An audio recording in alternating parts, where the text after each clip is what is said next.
Hello students, I hope you are doing well. आज की class में हम बात करेंगे एक बहुत ही इम्पॉर्टेंट टॉपिक की। ये टॉपिक आपके साथ जुड़ा हुआ है, आपके क्लासमेट्स के साथ जुड़ा हुआ है, आपके नियर एंड डियर वन के साथ जुड़ा हुआ है, साथ ही साथ ये पूरी सोसाइटी के साथ जुड़ा हुआ है। ये टॉपिक है ड्रग्स एंड अल्कोहल अब्यूज़ के बारे में। ये टॉपिक एक इतना इम्पॉर्टेंट टॉपिक है एडोलेसेंट्स के लिए या एडल्ट के लिए भी, कि अगर हमें सही जानकारी है इस विषय के बारे में जो हम आज डिस्कस करने वाले हैं, तो हम बहुत सारी चीज़ों से बच सकते हैं और इसके नुकसान से बच सकते हैं। ठीक है, तो चलिए आज हम बात करेंगे ड्रग्स एंड अल्कोहल अब्यूज़, जो कि पार्ट 10 और लास्ट पार्ट है chapter number 7 class 12 NCERT biology का, जो है human health and disease. Okay, let's start this chapter now. सबसे पहले हम समझते हैं कि ड्रग्स और मेडिसिन्स में क्या डिफरेंस होता है। काफ़ी लोगों को ये पता नहीं होता कि इन दोनों में क्या डिफरेंस होता है। काफ़ी लोग ये सोचते हैं कि ये दोनों एक ही चीज़ हैं, लेकिन इनमें थोड़ा सा डिफरेंस होता है। तो ड्रग्स जो होते हैं वो ऐसे केमिकल्स होते हैं जो हमारी बॉडी की फिजियोलॉजिकल या फिर साइकोलॉजिकल स्टेट को चेंज कर देते हैं। दे कैन ऑल्टर, चेंज कर सकते हैं वो। तो ऐसे सब्सटेंसेस को हम लोग ड्रग बोलते हैं। जबकि मेडिसिन होती है, एक ड्रग होती है या कॉम्बिनेशन ऑफ ड्रग्स होती हैं जो किसी भी डिजीज़ को रोकने के लिए या उसको डायग्नोज करने के लिए या उसको ट्रीट करने के लिए यूज़ की जाती है। तो बेसिकली अगर हम देखा जाए तो मेडिसिन हमारी थेराप्यूटिक ड्रग्स होती हैं, जबकि ड्रग्स हमारी एक ब्रॉड कैटेगरी है, जो एक तरीके का अम्ब्रेला कैटेगरी है, जिसमें सारे केमिकल्स आते हैं जो हमारी बॉडी की फिजियोलॉजिकल और साइकोलॉजिकल स्टेट को चेंज कर सकते हैं। दूसरा है कि जो ड्रग्स होती हैं वो बेनिफिशियल भी हो सकती हैं। उनका कोई ना तो बेनिफिट होगा या कोई हार्म भी नहीं पहुंचा सकती, यानी वो न्यूट्रल हो सकती हैं या वो हार्मफुल हो सकती हैं। तो ये तीनों ही एक्शंस ड्रग्स के केस में देखे जा सकते हैं। लेकिन मेडिसिन्स के केस में they are intended to be beneficial. जो ये बनाई जाती हैं और जो फार्मा कंपनीज इनको डेवलप करती हैं या गवर्नमेंट रेगुलेटरी बॉडीज़ इनको अप्रूव करती हैं, ये उनके बेनिफिट्स को देखकर अप्रूव करती हैं, उनके हार्मफुल इफ़ेक्ट्स को या उनके न्यूट्रल इफ़ेक्ट्स को देखकर अप्रूव नहीं करती, ना ही ये बनाई जाती। तो मेडिसिन्स का जो इंटेंडेड यूज़ है वो बेनिफिशियल होता है, जबकि ड्रग्स के केस में वो बेनिफिशियल भी हो सकता है, न्यूट्रल भी हो सकता है और हार्मफुल भी हो सकता है। ओके, नाउ इसके कुछ एग्जांपल्स हैं, जैसे कैफीन जो कि कॉफ़ी के अंदर होती है, ये हमारे नर्वस सिस्टम को स्टिमुलेट करती है, ये एक ड्रग है। निकोटीन जो कि सिगरेट्स में होता है, टबैको में होता है, ये हमारे ब्रेन को अफेक्ट करता है, ये एक ड्रग है। हेरोइन जो कि एडिक्शन को कॉज करती है, ये एक तरीके की ड्रग है। सो ये तीन एग्जाम्पल्स हैं ड्रग्स के। अब अगर हम मेडिसिन की बात करें तो इंसुलिन एक मेडिसिन की तरह यूज़ होता है। हालांकि इंसुलिन एक हार्मोन है, हमारी बॉडी के अंदर वो नेचुरली निकलता है, लेकिन जब हम उस हार्मोन को बाहर बनाते हैं, फैक्ट्रीज में बनाते हैं और उसको as a therapeutic medicine sell करते हैं या कोई पेशेंट उसको रिसीव करता है और उसको एज ए थेरेपी की तरह यूज़ करता है, तब वो मेडिसिन बन जाता है। तो इंसुलिन यहाँ पर नेचुरली नहीं है। ये जो जो जो मैन मेड इंसुलिन है या फिर जो कमर्शियलाइज्ड इंसुलिन है, वो एज ए मेडिसिन है, याद रखिए। लेकिन जो हमारी बॉडी में नेचुरली इंसुलिन बन रहा है, वो हार्मोन है, वो मेडिसिन नहीं है।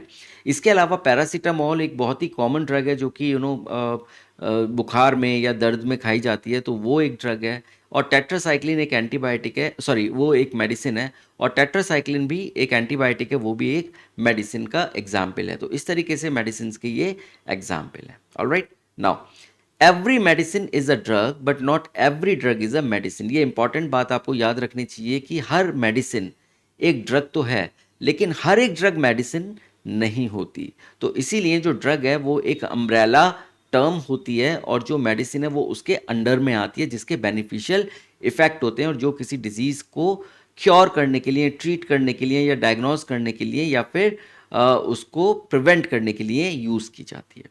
ऑल राइट, नाउ अब हम बात करेंगे ड्रग अब्यूज़ की। ड्रग अब्यूज़ क्या होता है? तो ड्रग अब्यूज़ का मतलब होता है when drugs are consumed in a way which is wrong और हार्मफुल। जब हम किसी भी ड्रग को इस तरीके से कंज्यूम करना शुरू कर देते हैं जो कि गलत है और साथ ही साथ वो हमारी बॉडी के लिए हार्मफुल है, तब हम उस कंडीशन को बोलते हैं drug abuse. Now many adolescents, जो कि एक ऐसी एज होती है जो टीन एजर्स हम लोग उनको बोलते हैं, और यूथ्स, दे कंज्यूम ड्रग्स और अल्कोहल। वो बहुत ड्रग्स को भी यूज़ करते हैं या अल्कोहल को भी यूज़ करते हैं। और वो ऐसा क्यों करते हैं या ऐसा क्यों उनको लगता है कि वो करना चाहिए? It is because of curiosity. उनके अंदर एक तरीके की क्यूरियोसिटी होती है कि भाई इसको अगर हम यूज़ करेंगे तो इससे क्या होगा, let us try, you know. Adventure and excitement, okay. उसको जस्ट एक्सपीरियंस करने के लिए कि देखते हैं इससे क्या होता है, इससे क्या एक्साइटमेंट आती है, या एक तरीके का एडवेंचरिज्म के लिए वो इसका यूज़ करते हैं। देन एक्सपेरिमेंटेशन, वो ये देखना चाहते हैं कि अरे उसको तो इससे ये प्रॉब्लम होती है या उसको ये इफेक्ट आता है, मैं भी देखता हूँ या मैं भी देखती हूँ कि क्या इसको कंज्यूम करने से मेरे अंदर भी ये चीज़ आती है या नहीं आती है। ऑलराइट, तो या फिर वो कहते हैं कि नहीं नहीं मेरे अंदर तो ये आ ही नहीं सकती, मैं इसको एक बार करके देखती हूँ या करके देखता हूँ। तो that is experimentation. Then a mean to relieve their stress. बहुत बच्चों को या बहुत सारे जो यूथ होते हैं या लोग होते हैं, उनको बहुत स्ट्रेस होते हैं लाइफ में, और लाइफ में हर एक की ज़िंदगी में कोई ना कोई स्ट्रेस ज़रूर होता है। अब उनको एकेडमिक्स के लिए भी हो सकता है, उनको लगता है अरे कहीं वो फेल ना हो जाएं, या वो पुअर एकेडमिक्स है या उनके ऊपर प्रेशर है, या फैमिली की वजह से उनके फैमिली में इश्यूज़ चल रहे हैं, मदर फादर के बीच में कोई इश्यूज़ चल रहे हैं, या सिबलिंग्स के बीच में इश्यूज़ चल रहे हैं, या उनके और उनके पेरेंट्स के बीच में इश्यूज़ चल रहे हैं। रिलेशनशिप इश्यूज़ में अगर किसी तरीके की कोई स्ट्रेस है, या फाइनेंसिस की वजह से या पैसों की वजह से स्ट्रेस है, तो स्ट्रेस किसी भी वजह से हो सकती है या और कोई वजह भी हो सकती है। तो वो सोचते हैं या उनको ऐसा लगता है कि अगर हम ड्रग्स को या अल्कोहल को कंज्यूम करेंगे तो शायद उससे हमको रिलीफ मिलेगी। काफ़ी लोगों को ऐसा लगता है और वो इसको करना शुरू कर देते हैं। तो एक रीज़न ये है। Then peer pressure. अब पीयर प्रेशर में क्या कि अच्छा वो ले रहा है तो मैं भी लूँगा। एक तरीका तो ये है कि उसको वो प्रेशराइज एक वो होता है वो साइकोलॉजिकली। दूसरा क्या है कि उसके जो साथ वाले लोग हैं वो उसको प्रेशराइज करते हैं कि अरे मैं ले रहा हूँ या मैं ले रही हूँ तो तुम भी लो। तो वो उसको उसको उसको चिढ़ाएंगे या उसको इस तरीके से उसको एक तरीके से बुली करना शुरू करेंगे, या उसको एक हैरेस करना शुरू करेंगे, या उसको नीचा दिखाना शुरू करेंगे, या दिखाएंगे देखो हम तो ये करते हैं तुम करते नहीं हो। तो वो पीयर प्रेशर में आ जाता है कि अरे मैं क्यों नहीं कर सकता। तो दैट बिकम्स एक तरीके का एक रीज़न बन जाता है इसको कंज्यूम करने का। देन फोर्स, बाय फोर्सफुली लोगों को दिया जाता है, जो सीनियर्स होते हैं या कोई ऐसा बड़ा इन्फ्लुएंशियल पर्सन होता है जो फोर्सफुली दूसरे को फीड करता है उसको आदत लगाने के लिए कि ये जो रिच आदमी होते हैं या बच्चे होते हैं कि अगर ये इसको आदत लग गई इस चीज़ की या इसको एडिक्शन हो गया तो इसको खरीदना पड़ेगा और ये हमको लगातार पैसे देगा। तो वो फोर्सफुली उसको करना शुरू कर देते हैं या उनको ब्लैकमेल करते हैं या कुछ भी तरीका, कोई भी रीज़न हो सकता है फोर्सफुल उसको देने का। तो ये एक रीज़न हो सकता है कि जो बच्चे या यूथ्स हैं वो लेना शुरू करते हैं। Then imitate their idols. वो क्या करते हैं, कभी कभी ऐसे लोगों को अपना आइडल बना लेते हैं, ऐसे लोगों को अपना एक तरीके का आइडियल फिगर बना मान लेते हैं जो इस तरीके के काम करते हैं, जो अल्कोहल या इस तरीके के कंज्यूम करते हैं और ड्रग्स को कंज्यूम करते हैं मूवीज़ में देख के, एक्टर्स को देख के, या कुछ विलेंस को देख के। वो कुछ भी कोई भी हो सकता है, या फिर उनके समाज में अगर इस तरीके के कोई फिगर्स हैं या कोई लोग हैं, गुंडे बदमाश हैं, डॉन हैं, उनको देख के अरे ये तो ऐसे करता है तो मैं भी ऐसे करूँगा। तो उस तरीके से आइडलिज्म की वजह से भी वो इमिटेट करना शुरू कर देते हैं और कंज्यूम करना शुरू कर देते हैं। और they want to look cool. उनको लगता है कि अगर हम अल्कोहल पिएंगे या हम ड्रग का यूज़ करेंगे तो वी आर कूल, तो दुनिया को लगेगा कि वाओ हम लोग क्या कर रहे हैं, इस तरीके की फीलिंग उनके मन में आ जाती है। तो वो भी एक फैक्टर बन जाता है इस तरीके के ड्रग एंड अल्कोहल को कंज्यूम करने का। तो ऑलराइट, तो ये बहुत सारे रीजंस हैं जिसकी वजह से एडोलेसेंट्स और यूथ्स ड्रग्स को या अल्कोहल को कंज्यूम करना शुरू कर देते हैं। नाउ अब इसकी कॉस्ट क्या है, किस कॉस्ट पे ये लोग कर रहे हैं? ये जो उनकी कॉस्ट होती है वो उनको नहीं पता जब वो शुरू करते हैं। वो कॉस्ट होती है उनकी अपनी ज़िंदगी और उनकी फैमिली की लाइफ। वो अपनी फैमिली और अपनी लाइफ के ऊपर उस कॉस्ट को देके वो ये काम शुरू करते हैं, और फिर जब वो ऐसी जगह पर, ऐसे रास्ते पर निकल पड़ते हैं और वहाँ से उनका वापस आना मुश्किल हो जाता है, तब उनको इस बात का शायद एहसास हो जाता है, या हो सकता है कि उन्होंने गलत किया, लेकिन तब तक वो एक तरीके की ये दलदल है, इसमें वो फंस चुके होते हैं जिसमें निकलने का रास्ता बड़ा मुश्किल हो जाता है जब तक उनकी खुद की विल पावर ना हो। तो इसीलिए ये जो कंजम्पशन है ये जो ड्रग्स का अब्यूज़ हम जिसको बोलते हैं, it is a major problem in our society. और अगर आप अपने आसपास अपनी फैमिलीज़ में या अपने आसपास नेबरहुड में या इधर उधर आप नज़र डालेंगे तो आपको पता लगेगा कि इसकी वजह से कितनी फैमिलीज़ बर्बाद हो चुकी हैं, इसकी वजह से कितने लोग बर्बाद हो चुके हैं, इसकी वजह से कितने लोगों ने सुसाइड कर लिया, या कितने लोगों ने वो वायलेंट कैरेक्टर बन गए, क्रिमिनल्स बन गए। बहुत सारी चीज़ें सामने आएंगी और आप खुद अगर देखेंगे तो आपको लगेगा कि ये सच में एक बहुत बड़ी मेजर प्रॉब्लम है। नाउ अब अगर हम देखें कि जो कॉमनली अब्यूज ड्रग्स हैं जिनका लोग यूज़ करते हैं, वो हैं ओपॉइड्स, वो हैं कैनाबिनॉइड्स और वो हैं कोका एल्कलॉइड्स। ये 3 कैटेगरीज की ड्रग्स हैं जो सबसे कॉमनली यूज़ की जाती हैं, सबसे कॉमनली अब्यूज्ड ड्रग्स हैं। तो हम बात करते हैं सबसे पहले ओपियोइड्स के बारे में। तो ये जो ओपियोइड्स होते हैं, ये ड्रग्स होती हैं जो स्पेसिफिक ओपियोइड रिसेप्टर को बाइंड करती हैं, और ये ओपियोइड रिसेप्टर्स हमारे सेंट्रल नर्वस सिस्टम और गैस्ट्रो इंटेस्टिनल ट्रैक्ट के अंदर होते हैं। तो जब भी कोई आदमी या कोई यूथ इसको कंज्यूम करता है, ड्रग्स को, इस कैटेगरी के ड्रग्स को, तो वो ड्रग्स हमारे सेंट्रल नर्वस सिस्टम में और गैस्ट्रो इंटेस्टिनल ट्रैक्ट में जाके बाइंड करती हैं। ऑलराइट, इसका एक एग्जाम्पल है, उसका नाम है हेरोइन, जो आपने सुना भी होगा। It is also commonly called smack, इसको स्मैक भी बोलते हैं। और ये केमिकली होती है di acetyl morphine. Okay, chemical नाम है इसका डाई एसिटाइल मॉर्फिन, जो कि एक तरीके का वाइट ऑर्डरलेस, जिसमें कोई स्मेल नहीं होती, बिटर, बहुत कड़वा क्रिस्टलाइन कंपाउंड होता है ये। ऑलराइट, ये एक तरीके का क्रिस्टलाइन कंपाउंड होता है जिसको हम स्मैक या हेरोइन बोलते हैं। और ये जो मिलता है, इसको जो बनाया जाता है, वो बेसिकली मॉर्फिन के एसिटाइलेशन से बनाया जाता है। और ये जो मॉर्फिन होती है, जो इसका पेरेंट कंपाउंड है, ये एक्सट्रैक्ट होता है एक पॉपी प्लांट जिसका नाम है पैपेवर सोमनीफेरम, उसके लेटेक्स से। यानी उसके अंदर जो वाइट कलर का, अगर उसके आप जो स्टैम है उसको हल्का सा कट करेंगे तो वाइट कलर का लेटेक्स निकलना शुरू होगा। वहाँ से ये मॉर्फिन को एक्सट्रैक्ट किया जाता है, और उस मॉर्फिन को एसिटाइलेशन करने के बाद इसको आगे प्रोसेस करके हेरोइन या स्मैक को बनाया जाता है। तो ये एक तरीके का प्रोसीजर दिया गया है, और ये जो निकलता है ये पॉपी प्लांट से निकाला जाता है, एक्सट्रैक्ट किया जाता है, जिसका नाम है पैपेवर सोमनीफेरम। तो ये आप देखिए, ये अपियम पॉपी है, राइट, और ये इस तरीके का ये प्लांट होता है।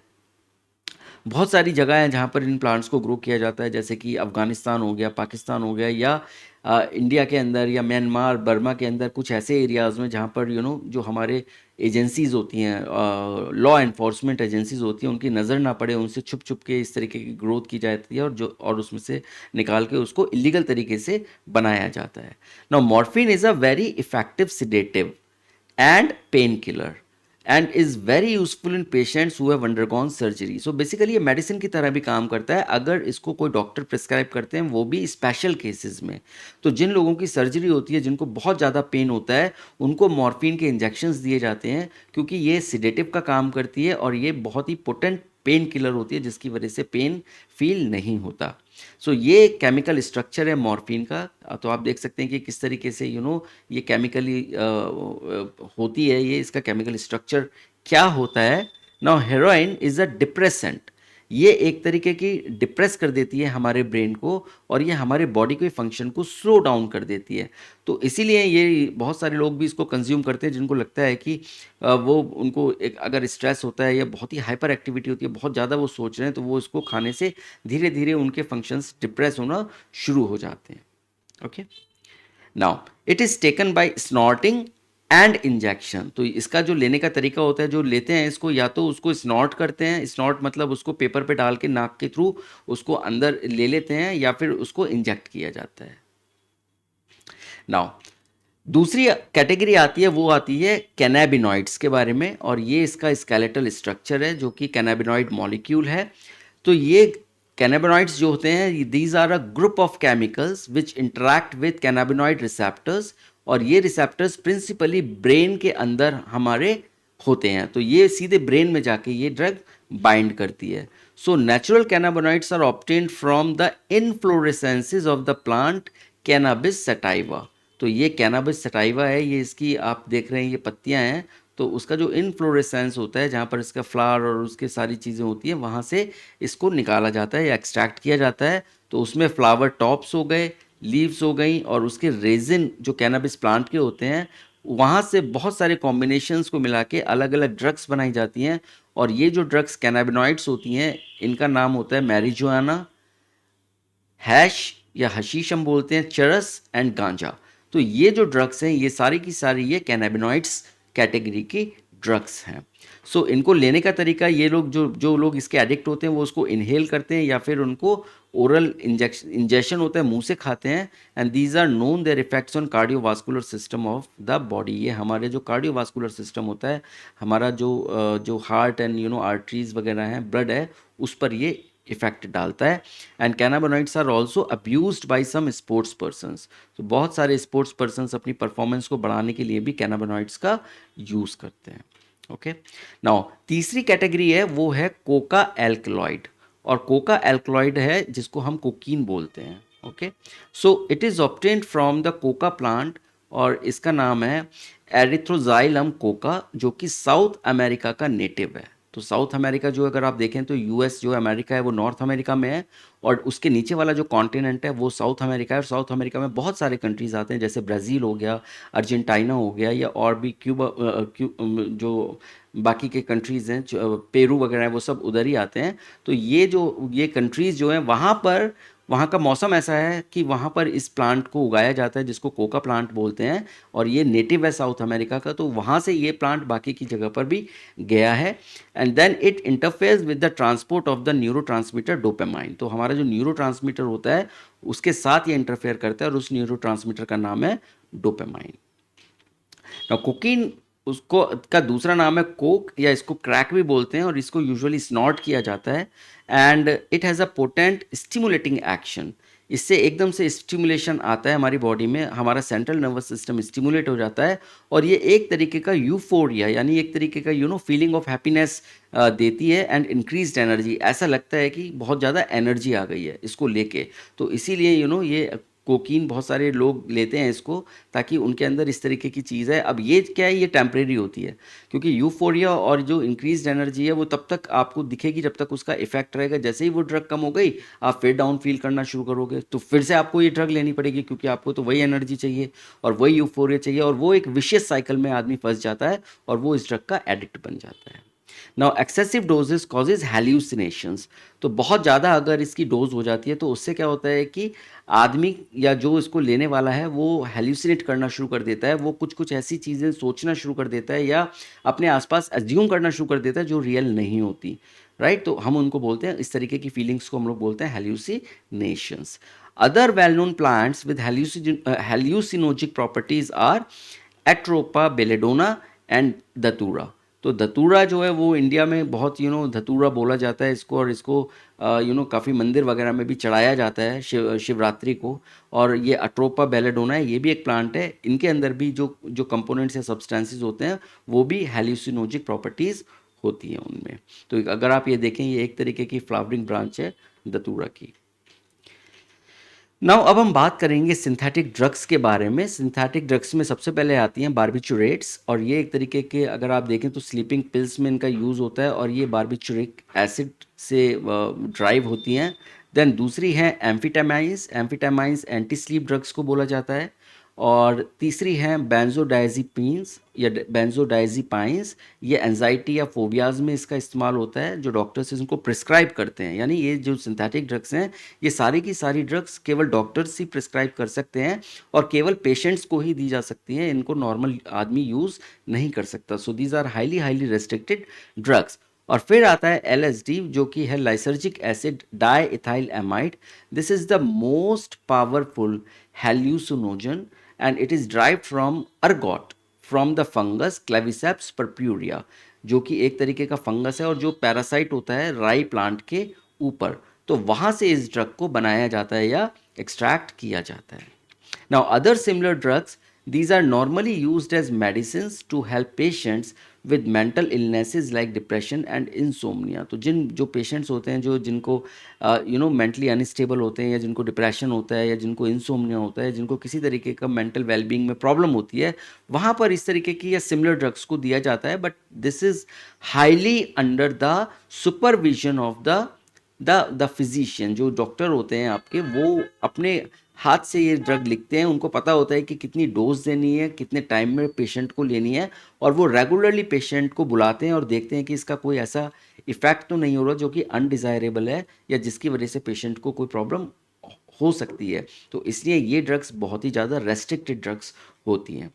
Now, several plants, fruits, and seeds having hallucinogenic properties have been used for hundreds of years in folk medicine, यानी ऐसी मेडिसिन जिनका इस्तेमाल जो समाज में किया जाता है, but they are not the modern medicine जो एविडेंस बेस्ड, मतलब डॉक्यूमेंटेड या एक्सपेरिमेंटल बेस्ड नहीं है, या फिर वो रिलीजियस सेरेमनीज में यूज़ होती हैं या रिचुअल्स में यूज़ होती हैं ऑल ओवर द ग्लोब। ये ऐसा नहीं है कि इंडिया के ही अंदर है। इस तरीके की चीज़ें या इस तरीके की जो प्लांट्स, फ्रूट्स और सीड्स हैं, इनका इस्तेमाल पूरी दुनिया में अलग अलग फेस्टिवल्स में, अलग अलग रिचुअल्स में, या अलग अलग तरीके के फॉक मेडिसिन में इनका यूज़ होता है। तो अभी जैसे हमने डिस्कस किया, एक धतूरा, एक प्लांट हमने देखा, और जिसको शिवरात्रि पर शिव जी को चढ़ाया जाता है, तो या शिवलिंग पर चढ़ाया जाता है, तो वो भी हमारा एक तरीके का रिलीजियस सेरेमनी का पार्ट है। Okay, now when these are taken for a purpose other than their intended use, then it constitutes drug abuse। जो इनका पर्पज़ है, फॉर एग्जांपल अगर वो मेडिसिन में है तो वो पेशेंट को ही देना है, और वो जो देता है या जिसको एक्सपीरियंस है इस चीज़ का, उसको पता है कि कितना देना है। या फिर रिलीजियस सेरेमनीज़ में कोई चीज़ यूज़ होती है तो उसको केवल वहीं पर ही यूज़ करना है। अगर वो उसके अलावा कोई यूज़ करता है और गलत तरीके से यूज़ करता है, than it's a part of the drug abuse, तब वो ड्रग अब्यूज़ बन जाता है। नाउ, अब हम बात करेंगे अल्कोहल के बारे में। तो अभी तक तो हमने ड्रग्स के बारे में समझा कि किस तरीके की ड्रग्स होती हैं, कौन कौन सी कैटेगरीज की ड्रग्स होती हैं, राइट, कौन सी सिंथेटिक ड्रग्स होती है और इनका क्या इफेक्ट होता है। अब हम बात करेंगे अल्कोहल के बारे में। अल्कोहल जो होता है, ये फर्मेंटेड प्रोडक्ट होता है शुगर्स का, यानी कार्बोहाइड्रेट्स का, और इसमें इथाइल अल्कोहल या इथेनॉल मेजर है, जिसका फॉर्मूला होता है C2H5OH। ये इसको हम लोग इथेनॉल बोलते हैं। It is considered as a means to socialise, show off and seen as a status symbol. काफ़ी जगह पर, और इसको ऐसा सोचा जाता है कि भाई जो अल्कोहल लेते हैं वो बहुत सोशलाइज कर सकते हैं, या वो शो ऑफ करते हैं कि हम अल्कोहल ले रहे हैं, या फिर वो इसको स्टेटस सिंबल समझा जाता है कि आप क्या ब्रांड ले रहे हैं, किस तरीके का आप ले रहे हैं, आप कितना महंगे से महंगा ब्रांड का आप अल्कोहल ले सकते हैं। तो वो सारी चीज़ें कॉन्स्टिट्यूट करती हैं या एक तरीके से मोटिवेट करती हैं दूसरे लोगों को उसको लेने के लिए। नाउ, इसका जो एडिक्शन होता है उसको हम लोग बोलते हैं अल्कोहलिज्म। इसके एडिक्शन का नाम है अल्कोहलिज्म। और जो लोग इससे एडिक्ट होते हैं, यानी ऐसे लोग जो अल्कोहलिज्म का शिकार होते हैं, उनको हम लोग बोलते हैं अल्कोहलिक। अल्कोहलिक, हम उनको अल्कोहलिक बोलते हैं। Alright, now alcohol is a non polar molecule. एक तरीके का नॉन पोलर होता है, और ये मेम्ब्रेन में पैसिव डिफ्यूजन के थ्रू पास हो जाता है। तो जैसे ही आप लेते हैं वहीं से उसका डिफ्यूजन स्टार्ट हो जाता है। It is rapidly absorbed bye mouth, it is absorbed bye stomach and small intestine. तो वहाँ जैसे ही आप इसको अगर मुंह में भी डालेंगे, वहाँ से इसका एब्जॉर्प्शन शुरू हो जाएगा, और वो सीधा एब्जॉर्ब होकर ब्लड में जाएगा, और वहाँ से उसका इम्पैक्ट धीरे धीरे, जो लोग पहले ग्लास लेते हैं या फर्स्ट जिसको बोला जाता है कि पहले पैग में, तो वहाँ से ही उसका इम्पैक्ट होना शुरू हो जाता है, क्योंकि वो डायरेक्टली एब्जॉर्ब होता है बॉडी के अंदर। नाउ फ्रॉम ब्लड ये लिवर में जाएगा, लिवर के अंदर ये फैट में कन्वर्ट होता है, और जब लिवर के अंदर ये फैट एक्यूमुलेट होना शुरू हो जाता है बिकॉज ऑफ द अल्कोहल, तो वो एक तरीके की डिजीज़ को प्रोड्यूस करता है, और उसको हम लोग बोलते हैं अल्कोहलिक फैटी लिवर डिजीज़। यानी इसका जो शॉर्ट फॉर्म है वो नाम है AFLD। तो AFLD जो होना शुरू हो जाती है अल्कोहलिक फैटी लिवर डिजीज़, जो कि आगे जाके सिरोसिस तक बन सकती है और लिवर फेलियर हो जाता है। अब ये जो अल्कोहल होता है ये सिडेटिव होता है। इससे क्या होता है कि आदमी को थोड़ा सा फंक्शनल एक्टिविटी उसकी कम हो जाती है, साथ में एनाल्जेसिक होता है, उससे पेन रिलीव होता है, एंड एनेस्थेटिक प्रॉपर्टी होती है, यानी इससे लॉस ऑफ सेंसेशन की भी एक तरीके की फीलिंग आती है। तो इस वजह से लोग इसको लेते हैं, और उनको लगता है कि इसको लेने से कुछ टाइम के लिए उनकी स्ट्रेस ख़त्म हो जाएगी, या कुछ टाइम के लिए उनकी प्रॉब्लम सॉल्व हो जाएंगी, तो वो इसको लेना शुरू कर देते हैं। तो इसकी जो प्रॉब्लम्स हैं, अगर आप देखें, इसमें जो प्रॉब्लम्स आती हैं, सोशल प्रॉब्लम आ जाती है। जो लोग बहुत ज़्यादा अल्कोहल लेते हैं उनका अनएम्प्लॉयमेंट, वो नौकरी पर नहीं जा पाते अपनी, या उनको वो अपना बिजनेस नहीं संभाल पाते और वो सही तरीके से अपना काम नहीं कर पाते, तो अनएम्प्लॉयमेंट हो जाता है। अब उससे फैमिली में अब्यूज़ हो जाती है, वो अपना पीने के बाद उनका होश ख़त्म हो जाता है, वो उनकी सेंस ख़त्म हो जाती है, वो अपने फैमिली मेम्बर्स के साथ अब्यूज़ करना शुरू कर देते हैं, अपनी फैमिली में मदर को, फादर को, ब्रदर को, सिस्टर को, वाइफ को, या वाइफ हस्बैंड को, या बच्चों को, पूरा अब्यूजिंग शुरू हो जाती है, वायलेंस होना शुरू हो जाता है, मारा पीटी शुरू कर देते हैं, क्रिमिनल एक्टिविटीज़ शुरू हो जाती हैं, क्योंकि जब उनको रेस्ट्रिक्ट किया जाता है तो वो नहीं मानेंगे, फिर वो उनका क्रिमिनल माइंडसेट बन जाता है। उनको अगर फाइनेंशियली रोक दिया जाता है, उनको पैसे नहीं मिलते, तो वो चोरी करना शुरू कर देते हैं, बिना कई चीज़ों को उठाना शुरू कर देते हैं, क्योंकि उनको तो अल्कोहल चाहिए। तो इसलिए ये क्रिमिनल एक्टिविटी शुरू हो जाती है, और फाइनेंशियल डिफ़िकल्टीज़ आ जाती हैं, क्योंकि जब वो कमाएंगे नहीं और अपना ध्यान नहीं रखेंगे तो उनके घर में फाइनेंशियल डिफ़िकल्टीज़ होना शुरू हो जाती हैं। तो ये सोशल प्रॉब्लम्स हैं। नाउ साइकोलॉजिकल प्रॉब्लम्स के केस में उनको खुद डिप्रेशन के शिकार होते हैं। ऐसे लोग, बहुत ज़्यादा डिप्रेशन होता है उनको, उनके अंदर सुसाइडल टेंडेंसी आ जाती है। वो हमेशा इस तरीके से सोचते हैं कि मैं सुसाइड ही कर लेता हूँ, तो उस तरीके की टेंडेंसी डेवलप होना शुरू हो जाती है। रिलेशनशिप इश्यूज़ होना शुरू हो जाते हैं उनके आपस में, घर में उनके स्पाउस के साथ, या फिर उनकी फैमिली में रिलेशनशिप हो जाते हैं। ऐसे लोगों को बाहर कर दिया जाता है, लोग उनको पसंद नहीं करते, अपने यहाँ पर बुलाना, बैठाना, उठाना, इस तरीके से। तो वो सारी चीज़ें उनके साथ आती हैं। और फिज़िकल केस में अगर हम देखें तो they are not able to do physical functions. उनका एक बार वो पीना शुरू कर देते तो फिर वो कोई फिज़िकल काम कर ही नहीं सकते। उनकी बॉडी बिल्कुल ख़राब हो जाती है, उनके ऑर्गन्स डैमेज हो जाते हैं, और इस तरीके से उनकी अपनी फिज़िकल लाइफ भी धीरे धीरे धीरे धीरे डिटीरियोरेट होना शुरू हो जाती है। ओके, तो ये प्रॉब्लम्स हैं जो कि अल्कोहलिज्म से होती हैं। नाउ अब हम बात करेंगे टबैको के बारे में। ऑलराइट, अल्कोहल हमने कवर कर लिया, ड्रग्स हमने कवर कर ली, अब हम बात करेंगे टबैको के बारे में। सो टबैको को या तो स्मोक किया जाता है, राइट, या फिर उसको च्यू किया जाता है, या फिर इसको स्नफ़ किया जाता है। उसको नाक से बहुत सारे लोग स्नफ़ करते हैं। इसके अंदर जो एक एल्कलॉइड होता है जिसका नाम होता है निकोटीन, जो कि एक नोन एल्कलॉइड और जो एक नोन हार्मफुल इफ़ेक्ट प्रोड्यूस करता है।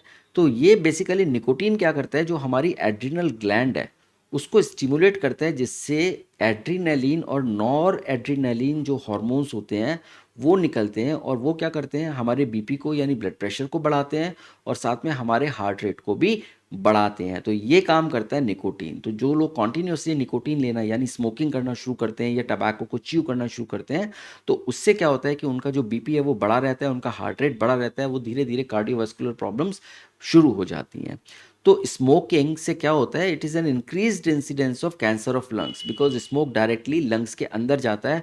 अब आप यहाँ देखिए, दो लंग्स दिखाए गए हैं यहाँ पर, और ये स्मोकर्स लंग है, और ये देखिए ये बिल्कुल टार की वजह से ब्लैक हो गया है, राइट। ये ओरिजिनल पिक्चर्स हैं दोनों। यहाँ पर ये लंग है, ये बिल्कुल काला हो गया है, क्योंकि यहाँ पर सब जगह पर आप देखिए ये बिल्कुल कार्बन जम गया है इधर।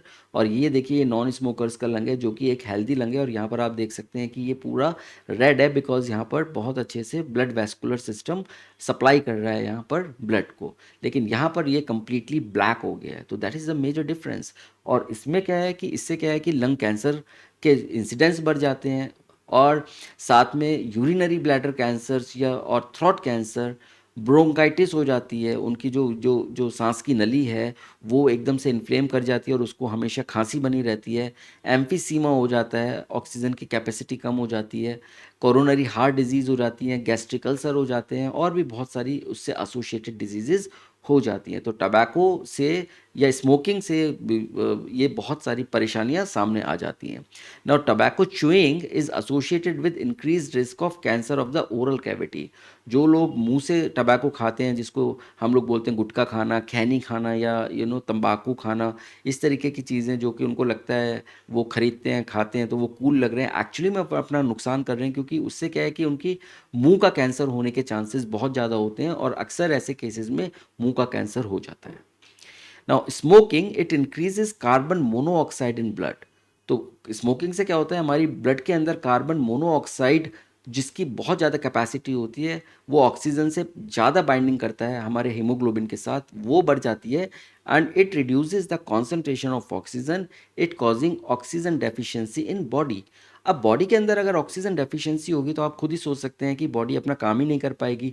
बॉडी की सेल्स को ऑक्सीजन चाहिए ऑक्सीडेशन करने के लिए, हमारे फ्यूल को बनाने के लिए, एनर्जी के लिए ऑक्सीजन की ज़रूरत पड़ती है। एक एक सेल के अंदर ऑक्सीजन चाहिए। ब्रेन की अगर ऑक्सीजन सप्लाई कम हो जाए तो ब्रेन काम करना धीरे धीरे बंद कर देता है। तो बहुत सारी परेशानियाँ इसको ऑक्सीजन की वजह से या डेफिशिएंसी की वजह से हो जाती हैं। ऑलराइट, तो हमने अभी तक जो बात करी वो बात करी ड्रग्स के बारे में, हमने बात करी अल्कोहल के बारे में, हमने बात करी टबैको के बारे में। अब हम बात करते हैं इनके एडिक्शन और डिपेंडेंस के बारे में। तो एडिक्शन क्या है? Addiction is a psychological attachment to certain effects, for example euphoria, as a temporary feeling of wellbeing which is associated with drugs and alcohol. तो क्या करते हैं कि जो लोग ये लेते हैं, ड्रग्स को लेते हैं, अल्कोहल को लेते हैं, जब उनको एक टेम्परेरी फीलिंग आती है और बहुत अच्छी फीलिंग आती है उनको, तो वो साइकोलॉजिकली उससे अटैच हो जाते हैं। उनको लगता है कि वाओ मेरे को ये फीलिंग चाहिए। अब वो फीलिंग चाहने के लिए उनको ड्रग लेनी पड़ेगी या अल्कोहल लेना पड़ेगा। तो क्या करेंगे, वो उसको बार बार लेंगे। तो इसको जब ये धीरे धीरे लेना शुरू करते हैं तो ये जब अटैचमेंट हो जाता है साइकोलॉजिकल, हम उसको बोलते हैं एडिक्शन। क्योंकि उसकी बॉडी या उसको साइकोलॉजिकली उसका ब्रेन मांग रहा है कि मेरे को चाहिए ये, मेरे को ये यूफोरिया चाहिए, मेरे को वो फीलिंग चाहिए हैप्पीनेस की। Now with repeated use of drugs the tolerance level of receptor present in our body increases. क्योंकि पहले क्या है, पहले थोड़ी सी ड्रग ली तो उसी से ही वो जो हमारा रिसेप्टर है वो बाइंड हो गए, और बाइंड होने के बाद उससे क्या हुआ कि उनका जो वो सैचुरेट हो गए। लेकिन धीरे धीरे उनका टॉलरेंस बढ़ जाता है, उनको ज़्यादा से ज़्यादा ड्रग्स की ज़रूरत होती है उन रिसेप्टर्स को सैचुरेट करने के लिए। और जब तक वो सैचुरेट नहीं करेंगे तो वो फीलिंग नहीं आएगी। तो धीरे धीरे क्या होता है, उसमें अल्कोहल का या ड्रग्स का जो कंजम्पशन है वो बढ़ता चला जाता है over the period of time. तो the receptors respond only to higher doses of drugs और alcohol, it lead to greater intake and addiction. तो जितना ज़्यादा वो लेना शुरू करते हैं उतना ही ज़्यादा उनको धीरे धीरे उनका एडिक्शन बढ़ना शुरू हो जाता है। तो उनका इनटेक भी बढ़ता है और उनका एडिक्शन भी बढ़ता है। अब इनटेक बढ़ने से तो उससे एसोसिएटेड सारे के सारे जितने भी हमने अभी मेडिकल इश्यूज देखे वो तो बढ़ेंगे ही बढ़ेंगे, लेकिन साथ में उनका एडिक्शन भी बढ़ जाएगा कि उनको कम से कम मिनिमम डोज उतनी चाहिए, तो वो उतना ज़्यादा वो पीना शुरू कर देंगे या खाना शुरू कर देंगे। Now use of these drugs even once, now remember this thing, ये बहुत इंपॉर्टेंट लाइन है आप सभी लोगों के लिए, जो भी लोग ये वीडियो देख रहे हैं, कि इन ड्रग्स का अगर हम एक बार भी सेवन करते हैं या एक बार भी हम इन ड्रग्स को लेते हैं, it can be a significant step to addiction. ये एक बहुत इंपॉर्टेंट और बहुत ही सिग्निफिकेंट स्टेप हो सकता है एडिक्ट होने के लिए। तो हमको इसकी तरफ देखना भी नहीं है, उसको एक्सपेरिमेंट करना तो बहुत दूर की बात है, एक बार ट्राई भी नहीं करना है, क्योंकि पहले स्टेप भी एक एडिक्शन की तरफ हमको धक्का दे सकता है। Once a person starts taking them it becomes very difficult to get out from the vicious cycle. एक बार हम इस साइकिल में फंस गए तो उसके बाद बाहर निकलना बहुत ज़्यादा मुश्किल हो जाएगा। खुद तो बाहर निकल नहीं सकता और उसको फैमिली की सपोर्ट या बाकी लोगों की सपोर्ट से ही बाहर निकाला जा सकता है। और वो सपोर्ट भी जब भी काम करती है जब वो आदमी या वो जो एडिक्ट है वो जब तक खुद उसके अंदर विल पावर नहीं आती कि मेरे को यहाँ से बाहर निकलना है। तो हमें ऐसा काम ही नहीं करना है कि हमें उस साइकिल के अंदर जाना पड़े जिसकी वजह से हम अपनी ज़िंदगी के साथ साथ अपनी फैमिली को भी डिस्ट्रॉय कर दें। नाउ डिपेंडेंस क्या होती है? Dependence is the tendency of the body to manifest a characteristic and unpleasant withdrawal symptom. तो क्या ये हमारी बॉडी की टेंडेंसी होती है, वो क्या करती है कि जो उसमें जो हमारे कुछ विड्रॉल सिम्टम्स होते हैं, वो विड्रॉल सिम्टम्स, इसका मतलब विड्रॉल सिम्टम्स ऐसे सिम्टम्स को हम लोग बोलते हैं कि अगर हम उसको रोक देते हैं ड्रग्स को लेना या अल्कोहल को लेना, तो क्या है कि हमारी बॉडी कुछ ऐसे सिम्टम्स अनप्लीजेंट सिम्टम्स देती है जिसकी वजह से हमको लगता है कि हमको ले लेना चाहिए, नहीं तो हमारी बॉडी काम नहीं करेगी। दर्द होना शुरू हो जाएगा, रेस्टलेसनेस शुरू हो जाएगी, वो सारी चीज़ें शुरू हो जाएंगी। तो जब हमारी बॉडी इस तरीके की कैरेक्टरिस्टिक को शो करती है, जब हम उसको विड्रॉ करते हैं यानी हम उसको लेना बंद करते हैं, तब हम उसको बोलते हैं dependence. If regular dose of drugs and alcohol is abruptly discontinued, for example अगर कोई आदमी को आदत हो गई है कि उसको रात में डेली अल्कोहल लेना ही लेना है, और वो अगर एक दिन अल्कोहल ना ले, तो क्या होगा, उसकी बॉडी कुछ अनप्लीजेंट सिम्टम्स को दिखाएगी, वो अनप्लीजेंट सिम्टम्स शो करेगी, उसको समझ नहीं आएगा कि मैं क्या करूँ। वो उसको जो है ना रेस्टलेसनेस हो जाएगी लेने के लिए, उसकी बॉडी के अंदर एक अजीब तरीके का रिएक्शन होगा, उसकी साइकोलॉजिकली उसको अजीब तरीके से सोच शुरू हो जाएगी, और उसको बोलेगा कि मेरे को तो, मैं तो रोज़ लेता हूँ तो मेरे को ये लेना ही पड़ेगा। तो that is known as dependence. अब वो डिपेंड हो गए। ओके, नाउ इसमें क्या क्या होता है, इसमें एनजाइटी हो जाती है।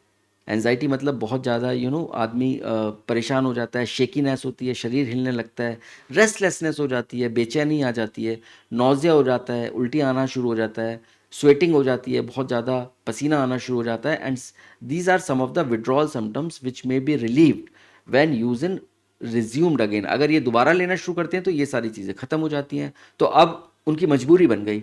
अगर वो नहीं लेंगे तो ये सारी दिक्कतें हैं, और लेंगे तो उनको दूसरी दिक्कतें हैं। तो ये चीज़ है, इसको बोलते हैं addiction and dependence. Now in severe cases withdrawal symptoms can be life threatening and need medical supervision. अगर हमने इसको इमीडिएटली कंट्रोल नहीं किया और इमीडिएटली हमने इसका इलाज नहीं कराया, तो ये आगे जाके क्या होगा कि ये बहुत ज़्यादा लाइफ थ्रेटनिंग हो जाती हैं चीज़ें, और फिर सुपरविजन की ज़रूरत पड़ती है इनको हटाने के लिए। तो इनसे बहुत सारे ऐसे डी एडिक्शन सेंटर्स बनाए हैं गवर्नमेंट ने, या इस तरीके के प्राइवेट होते हैं जो इस तरीके के जो अल्कोहलिक या जो ड्रग अब्यूज्ड होते हैं लोग, उनका इलाज किया जाता है वहाँ पर। बट उसका भी इलाज बहुत ज़्यादा मुश्किल होता है और बहुत ज़्यादा सुपरविज़न की ज़रूरत होती है। Now there are certain warning signs to watch. जितने भी लोग हैं, अब इसको बहुत ध्यान से देखें इस स्लाइड को, और बहुत ध्यान से सुने, क्योंकि ये सारी चीज़ें आपके अपनों को बचा सकती हैं किसी भी दलदल में घुसने के लिए। तो ये जो साइंस हैं, ये साइन हम लोगों को देखने चाहिए, जितने भी जो भी हमारे आसपास लोग हैं, कि कहीं इस तरीके का साइन तो नहीं आ रहा है उसमें। जैसे drop in academic performance, students के जो बच्चे जो होते हैं, उनकी एकेडमिक परफॉर्मेंस पहले तो बहुत अच्छी चल रही थी, लेकिन आप देखेंगे कि वो धीरे धीरे धीरे धीरे कम होती जा रही है। तो आप सोचिए, इट्स अ रेड फ्लैग कि क्यों हो रहा है ये। अनएक्सप्लेन्ड एब्सेंस और बंक फ्रॉम द स्कूल और कॉलेज। तो वो क्या करेंगे, वो स्कूल से एब्सेंट हो जाएंगे, घर से निकलेंगे स्कूल जाने के लिए, लेकिन वो बंक करेंगे, वो स्कूल नहीं पहुंचेंगे, वो उसकी जगह पर कहीं ना कहीं और जाएंगे। Lack of interest in personal hygiene, वो अपना ध्यान ही नहीं रखेंगे, उनको कोई मतलब नहीं है, कपड़े नहीं बदलेंगे, नहाएंगे नहीं, ब्रश नहीं करेंगे, मतलब उनको कोई इस तरीके का एक अवेयरनेस ही नहीं रहेगी अपने बारे में कि हमें पर्सनल हाइजीन भी रखनी है। तो वो एक तरीके का उनका कोई इंटरेस्ट ही नहीं होगा पर्सनल हाइजीन रखने के लिए।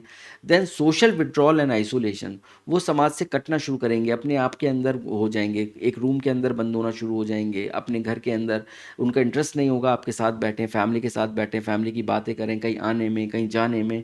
वो धीरे धीरे अपने आप को आइसोलेट करेंगे, या फिर डिप्रेशन हो जाएगा उनको। आप देखेंगे बहुत सारे बच्चों को देखेंगे कि वो डिप्रेस्ड रहते हैं, वो अलग से उनको उनका मन ही नहीं करेगा कुछ भी करने का, तो वो डिप्रेशन आना शुरू हो जाता है। देन फैटीग, उनको हमेशा थकान थकान सी रहेगी, उनको लगेगा कि अब जो ना वो कहीं कुछ कर ही नहीं सकते। आप कुछ भी करने के लिए बोलेंगे, छोटा सा काम भी करने के लिए बोलेंगे, तो उनको लगेगा कि तो बड़ा मुश्किल है, मैं तो बहुत थका हुआ हूँ, मैं नहीं कर सकता। तो ये एक तरीके के साइन है। Then aggressive and rebellious behaviour, आप उनसे कुछ भी बोलेंगे, वो बहुत ही अग्रेसिवली बात करेंगे आपसे, और उनका बिहेवियर बहुत ही रिबेलियस हो जाएगा। वो आपकी बात नहीं मानेंगे, वो हर तरीके से अपनी बात को ऊपर रखने की कोशिश करेंगे, और बहुत ही अग्रेसिव वे में आपसे बात करेंगे या बिहेव करेंगे। या deteriorating relationship with family and friends, उनके फैमिली एंड फ्रेंड्स के साथ जो रिलेशनशिप है वो धीरे धीरे बिगड़ रही है, तो वो भी वार्निंग साइन होते हैं। Loss of interest in hobbies, suppose कोई बच्चा है, उसको कोई बहुत अच्छी पसंद है कोई चीज़, म्यूज़िक, या उसको गेम खेलना, या फिर उसको स्पोर्ट्स खेलना, या फिर उसको कोई और ऐसी हॉबी है उसके अंदर, और वो हॉबी से विड्रॉ हो रहा है, वो नहीं कर रहा उस चीज़ के लिए। तो सोचना चाहिए कि भाई ऐसा क्या हो गया कि इसके ये जो चीज़ पसंद करता था, ये इस चीज़ से पीछे हट रहा है। Then change in sleeping and eating habits, उसके सोने का टाइम बदल जाएगा, सोने का उसका तरीका बदल जाएगा, और उसके खाने पीने की चीज़ें बदल जाएंगी।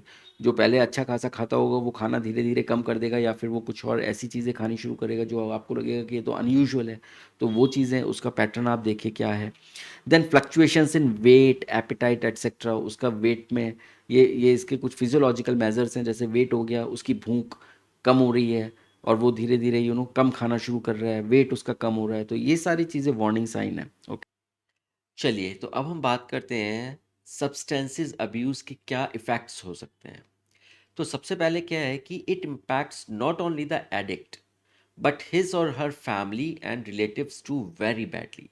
इसका मतलब है कि वो केवल अपने साथ ही नुकसान, अपने आप का ही नुकसान नहीं करता, बल्कि वो अपनी पूरी फैमिली का भी नुकसान करता है, और साथ में अपने जो उसके रिश्तेदार होते हैं, उनके रिलेटिव्स होते हैं, उनके फ्रेंड्स होते हैं, उन सब का कुछ ना कुछ उसके अंदर नुकसान होता है। तो बहुत ज़्यादा उससे इन्फ्लुएंस होता है, बहुत ज़्यादा उसका इम्पैक्ट पड़ता है, बहुत ज़्यादा उसकी लाइफ का और उसकी फैमिली की लाइफ डिस्ट्रॉय हो जाती है।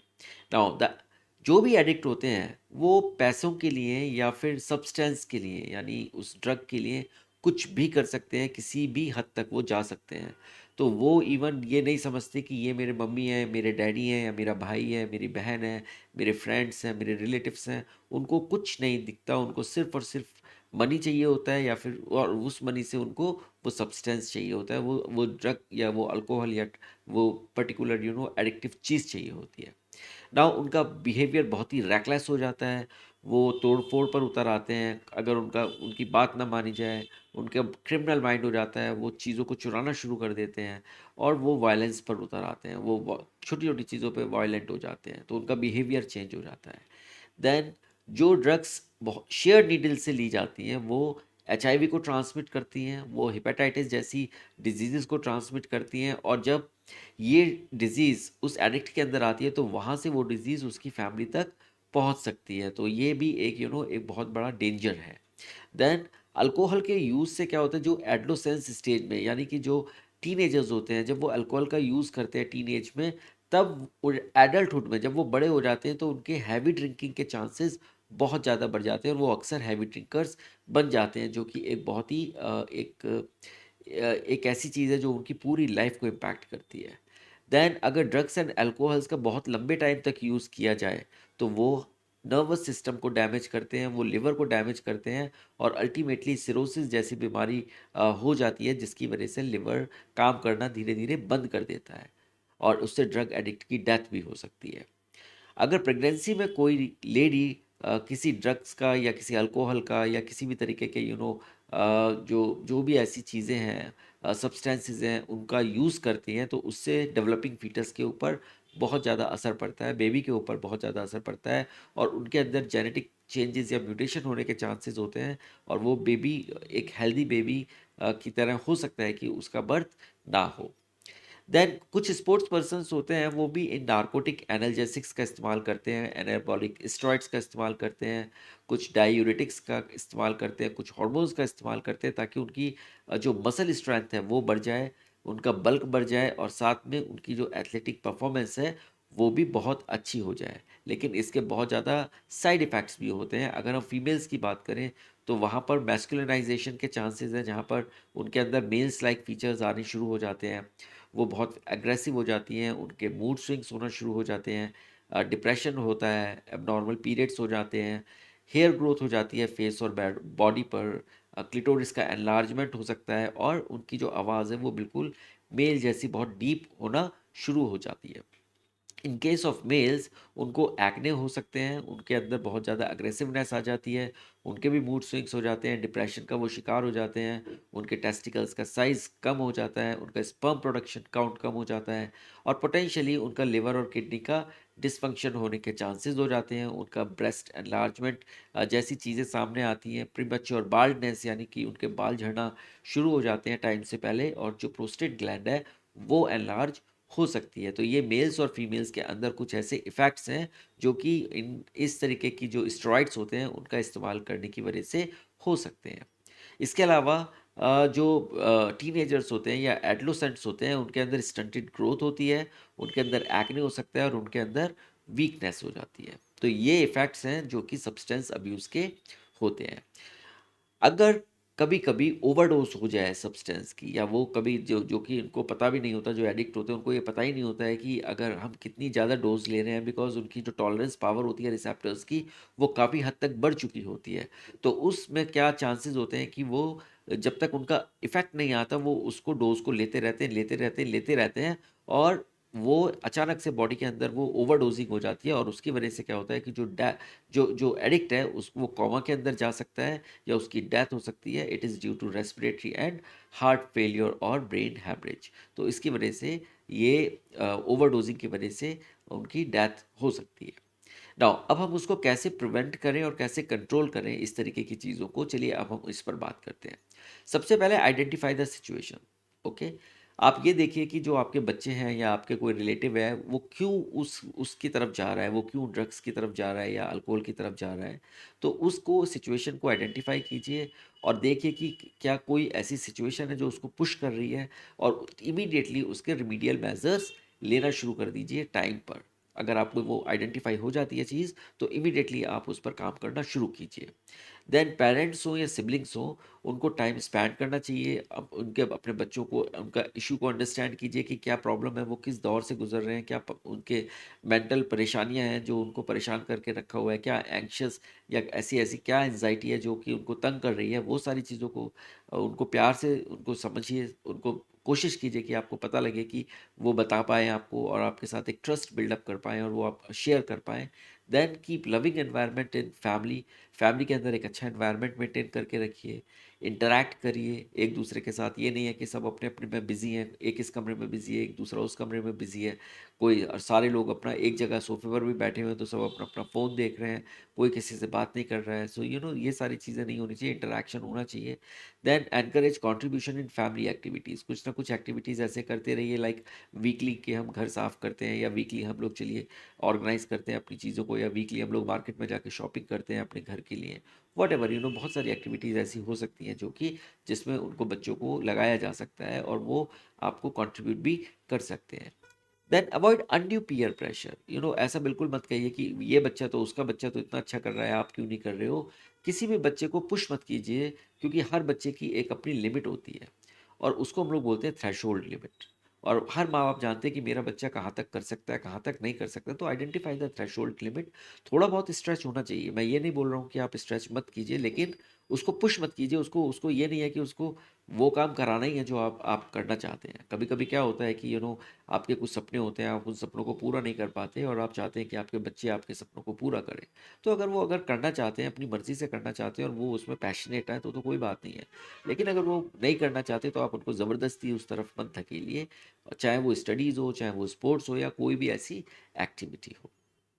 देन एजुकेशन एंड काउंसलिंग बहुत इंपॉर्टेंट है। अगर इस तरीके की कोई चीज़ सामने आती है तो इमीडिएटली आप उनको एजुकेट करें कि इससे क्या नुकसान हो सकते हैं। उनको काउंसलर के पास लेके जा सकते हैं, वो काउंसलिंग करेंगे, उनके काउंसलिंग सेशन से उनको काफ़ी मदद मिलेगी। साइकोलॉजिस्ट्स होते हैं, वो उन समस्याओं को समझने की कोशिश करते हैं और साथ में उनसे बात करके उन उन उन चीज़ों को लेके एक एक एक तरीके का सॉल्यूशन देने की कोशिश करते हैं। और किसी भी तरीके की कोई प्रॉब्लम्स है या कोई स्ट्रेस है और अगर वो फेस कर रहे हैं तो डेफिनेटली हमें समझना चाहिए और उनको साथ में सिखाना भी चाहिए कि डिसअपॉइंटमेंट्स को और फेलियर्स को किस तरीके से एक्सेप्ट करना है, because they are the part of the life. ऐसा नहीं है कि किसी किसी चीज़ में वो फेल हो गए या कोई ऐसी चीज़ है जो वो नहीं कर पा रहे हैं या नहीं कर पाए हैं तो लाइफ ख़त्म हो गई। उनको ये समझाना पड़ेगा और सबसे पहले आपको समझना पड़ेगा कि that is not the end of the life. और आपको उनको बच्चों को सही गाइडेंस जब भी दे सकते हैं, जब तक आप नहीं समझेंगे तो उनको बच्चों को आप नहीं समझा पाएंगे। तो उनको सिखाना है आपको कि डिसअपॉइंटमेंट्स एंड फेलियर्स, आप उससे लेसन लर्न करो और मूव ऑन, आगे चलो। देन उनकी जो एनर्जी को चैनलाइज कीजिए, उनको हेल्दी चीज़ों की तरफ लेके जाइए। जैसे उनको स्पोर्ट्स की तरफ एनकरेज कीजिए, रीडिंग की तरफ एनकरेज कीजिए, उनको लाइब्रेरीज में लेके जाइए, उनको बुक शॉप्स में लेके जाइए। देखिए कि नई नई बुक्स क्या आई हैं, उनके उनके जो इंटरेस्ट की बुक्स हैं क्या। उनको अगर म्यूज़िक है तो म्यूज़िक वो सुनना चाहते हैं, सीखना चाहते हैं, गाना चाहते हैं, जिस भी तरीके से वो करना चाहते हैं उनकी हॉबी को डेवलप कराइए। योगा हो गया या कोई भी एक्स्ट्रा करिकुलर एक्टिविटी हो गई, उनकी एनर्जी को वहाँ पर चैनलाइज कीजिए। Okay. Then keep watching for the danger signs. हम लोगों ने अभी डेंजर साइंस देखे हैं पिछली स्लाइड्स में, तो उसको देखिए कि क्या डेंजर साइन है और उसकी वजह से कोई प्रॉब्लम तो नहीं हो सकती है। Then start working on priority. अगर आपको कुछ भी लगता है तो आप प्लीज़, ऐसा नहीं है कि वो डेंजर साइंस से का मतलब यही है कि ये ड्रग अब्यूज़ ही है। हो सकता है कि वो उनका स्ट्रेस हो, या हो सकता है उनके कुछ ये इमोशनल टर्मोइल हो जिसकी वजह से वो ये इस तरीके की चीज़ें सामने आएंगी। लेकिन आप उसको थोड़ा सी ट्राई टू फाइंड आउट कि क्या रीज़न है, और अगर वो रीज़न आप सॉल्व कर पाते हैं या रिजॉल्व कर सकते हैं मिलकर, तो I think that will be the best. Then professional and medical help. अगर आपको लगता है कि आपसे नहीं संभल पा रही हैं चीज़ें, राइट, आप नहीं हेल्प कर पा रहे हैं, या कुछ ना कुछ ऐसी चीज़ें हैं जो कि वो बच्चा आपकी नहीं सुन पा रहा है, then definitely you should seek some professional and medical help. Psychologist से मिलिए, साइकेट्रिस्ट से मिलिए। डी एडिक्शन सेंटर और रिहेबिलिटेशन प्रोग्राम्स होते हैं जहाँ पर ऐसे लोगों का जो कि एडिक्ट हो जाते हैं उनको हम एक मेन स्ट्रीम के अंदर लेके आ सकते हैं। तो उसमें उनके सभी लोगों के सपोर्ट की ज़रूरत पड़ती है, लेकिन साथ में हमें उनके अंदर वो विल पावर भी जगानी होती है। लेकिन हमें समझना पड़ेगा कि जो ऐसे एडिक्ट्स होते हैं, they are just treat them like a ill people, कि वो एक बीमार लोग हैं और हमें उनको सही करना है। ओके। तो ये सारी चीज़ें मुझे लगता है कि इस डिस्कशन के बाद आपको समझ में आ गई होंगी कि अल्कोहलिज़्म या ड्रग अब्यूज़ कितनी ज़्यादा खतरनाक चीज़ है, और वो हमारे समाज में अगर हम अपनी चारों तरफ देखते हैं तो, या फैमिली में देखते हैं तो, आपको कहीं न कहीं इसके एग्ज़ाम्पल्स मिल जाएँगे। और इस डिस्कशन को करने के बाद मुझे भी ऐसा लगता है कि अगर आपने इसको वीडियो को पूरी तरीके से देखा है तो आप भी समझ गए होंगे कि हमें किस तरीके से अपनी नेक्स्ट जनरेशन को आगे लेके जाना है, और किस तरीके से उनको इस खतरे से बचाना है। और बच्चों, अगर आपने इसको वीडियो को अच्छे से देखा है तो ये इससे रिलेटेड बहुत सारे क्वेश्चंस पूछे जाते हैं, बोर्ड में भी पूछे जाते हैं, नीट में भी पूछे जाते हैं, पर्टिकुलरली जो ड्रग की कैटेगरीज हैं, या जो हमारे जो डिफरेंट डिफरेंट ड्रग्स हैं, या फिर जो मेजर्स हैं हम कैसे ले सकते हैं। तो ये सारी चीज़ें आपको भी समझनी पड़ेगी, और आपको भी इस बात के लिए इस वीडियो को देखने के बाद कोशिश करनी पड़ेगी कि इस तरीके की कोई भी चीज़ें आपको इन्फ्लुएंस ना कर पाए। तो चलिए, अब हम मिलेंगे अगली क्लास में। जब तक आप अपना ध्यान रखिए। Take care. Thank you.